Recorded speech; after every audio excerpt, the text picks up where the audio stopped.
Slave owners sought to ensure themselves the most suitable workers for heavy field labor, which led to a peculiar selection resembling the laws of nature in reproduction.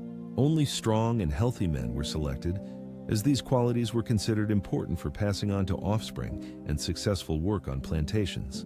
Men with strength, robust health, and good physical condition were valued above all, as it was believed that these qualities would be passed on to descendants.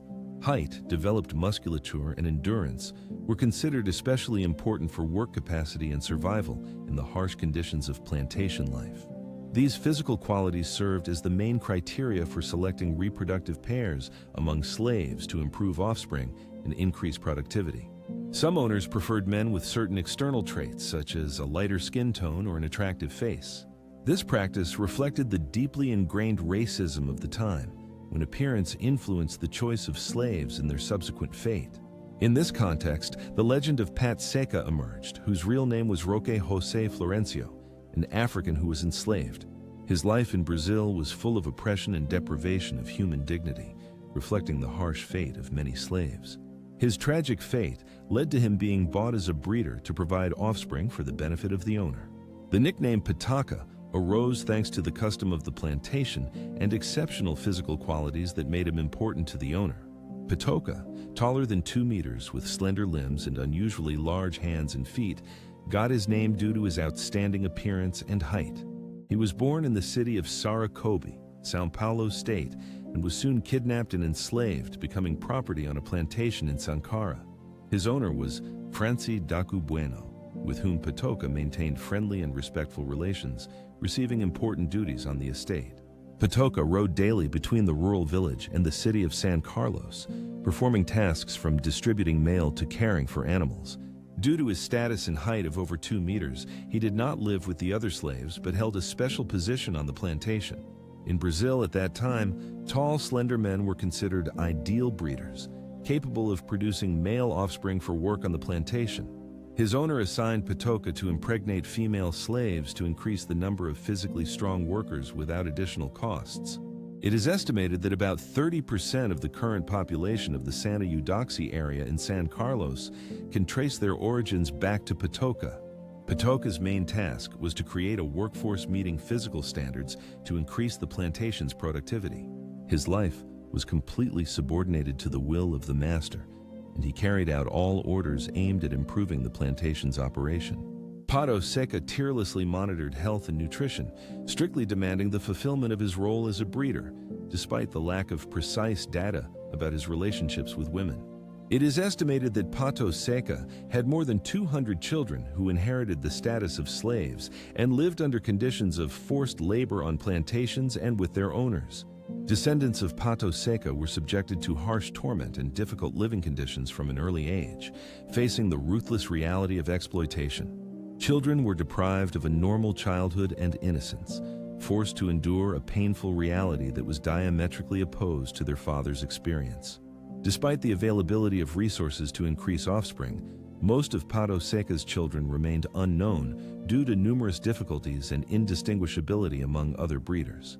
All children and their parents were intended exclusively for hard labor, considered commodities to be traded and exchanged, breaking up families.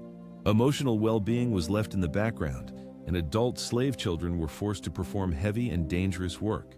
Children's labor varied depending on their age and physical capabilities.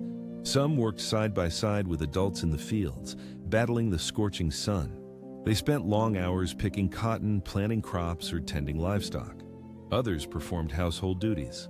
Household duties included cleaning, cooking, and childcare. Along with this, they faced moral abuse and inhumane punishments. They were denied education, left in ignorance, and deprived of the opportunity for full development. Harsh punishments, such as whipping, only worsened the situation. These punishments reinforced feelings of inferiority and their position within the system of slavery. However, success in breeding slaves brought Pata privileges and a plot of land. After the abolition of slavery in Brazil in 1888, Pata married Palmi and raised 9 children. Pata decided to build a new life as a farmer, owning his own farm and working hard, producing and selling Duracinogo Roca. Despite modest income, he directed all funds towards the welfare of his family, maintaining hope for a better future. Although after the abolition of slavery, Pata lived as a free man, he was unable to establish connections with the hundreds of children conceived in slavery.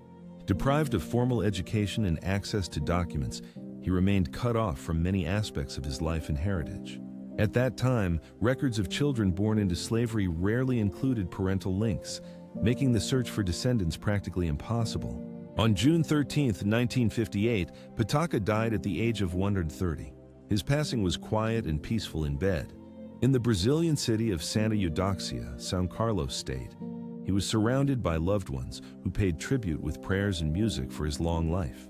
Pata Seka witnessed many historical events in Brazil: social revolutions, world wars, the abolition of slavery, and the proclamation of the Republic in 1889.